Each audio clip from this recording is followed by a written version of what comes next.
Hello all, this is John from EastCoastArmory.com, and this video will be the project start for this 1/6 scale M4A3E2 Jumbo Sherman tank. This model will be built as static and will also be built as the 76mm re-armored version that saw service towards the end of World War II. This model is actually the master for the fiberglass kits which are sold by Plastic Panzers. After this video I'll post a link to his website which has further information on purchasing these kits. The master was built by myself about 6 years ago, and the master actually started off as a rotomold 1/6 scale M4A3 Sherman tank hull. These hulls were offered by Plastic Panzers and are still found today. This is the original hull that I started with. As you can see, it's a late production M4A3. It's made out of rotomolded plastic, which is the same material that's found on garbage cans and large outdoor children's toys. The material itself is very robust and very durable. It will not shatter or crack if dropped or if anything is to fall on it. To make the hull into that of a jumbo, I had to make some modifications to the upper hull.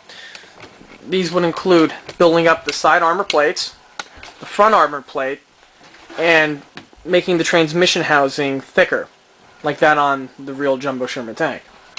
Besides that, I also had to redo a lot of the basic molded-in detailing that is on the original kit.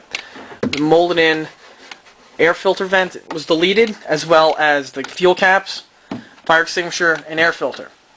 Another piece of detailing that was removed was the molded-in front fenders, as well as the replacement of the molded-in transmission rivet strip. As you can see, this rivet strip is very basic and looks nothing like that of the real vehicle.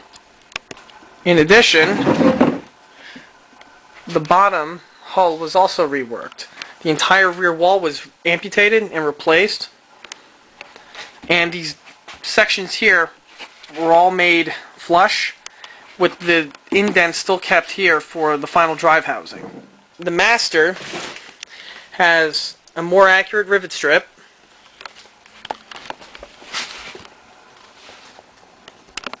and proper indent on the lower hull. The model's turret was completely scratch built out of wood and metal. When the kit was first made, it has a molded-in late war commander's copula. The copula that is molded into the vehicle is my first generation of commander's copulas. These were replaced and phased out by my newer edition, ones that are offered on EastCoastArmory.com. Because this model is the master, it is significantly heavier than the production casting that you would purchase from the website. This is because this model has been reinforced with bulkheads. These bulkheads were to protect the hull from the rigors of mold production. Even though the hull was well protected, some of the smaller, finer details that were designed to be molded in were lost. This would include the pedestal mount for the pintle mount, the hatch hinge, loader's periscope, the assistant driver's backup periscope, as well as some of the armor. The bodywork is starting to rip off. These damages are not severe and will be able to be fixed with not a lot of time. The donor kit opened improperly and inaccurately. On a real Sherman, they open forward and out. On the donor kit, they just opened to the rear. This was replaced, and new replacement resin hatches will be offered soon. To design the master, I gave a lot of detail parts molded into areas that you would have to remove. For instance, on the kit, this hole here is actually plated over and has two front fenders, the fuel caps, and most of the other upper hull fittings on there.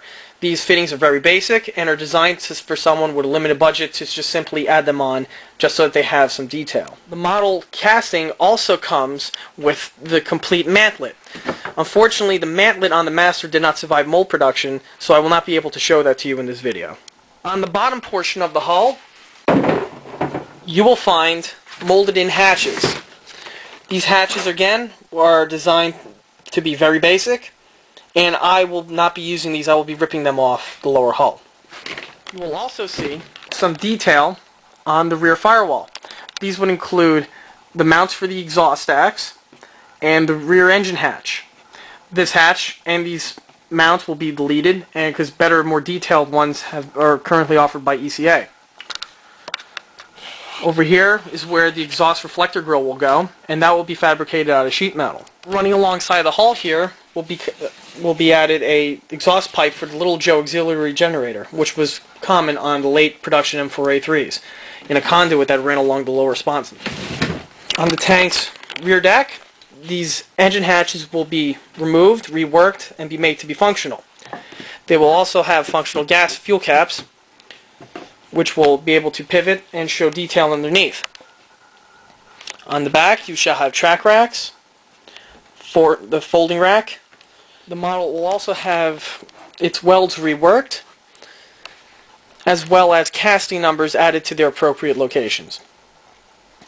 Now, the kit, when you purchase it, is also offered with some very basic set of VVSS suspensions that are non-functional. These suspension sets are pretty much just to get you off the ground if you just want to have a basic plain model with no working suspension. For my model, though, I will be not using the standard VVSS. Instead, I will be using my own resin functional versions, which are highly detailed.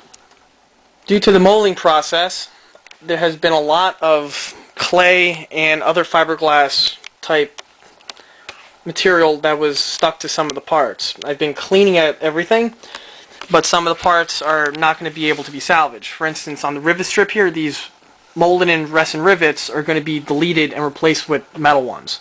That way it'll have a nice crisper look to it. As you can see, this is the front of the vehicle. Note the thickened transmission cover and the thickened front armored plate.